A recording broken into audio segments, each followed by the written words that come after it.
કેમ છો? જય શ્રી રામ.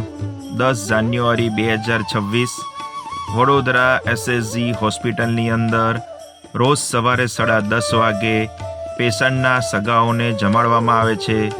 આજે જમવાની અંદર ખીચડી, શાક, રોટલી, ફરસાણમાં ખમણ, સ્વીટમાં બાસુંદી અને પાણી આપવામાં આવે છે. આ બધું જ જમવાનું આપણે સ્ટીલની થાળીમાં જમાડીએ છીએ અને આ સેવા 365 દિવસ હોય છે. જો તમને સેવા સારી લાગી હોય તો કોમેન્ટમાં જય શ્રી રામ જરૂરથી લખજો મિત્રો.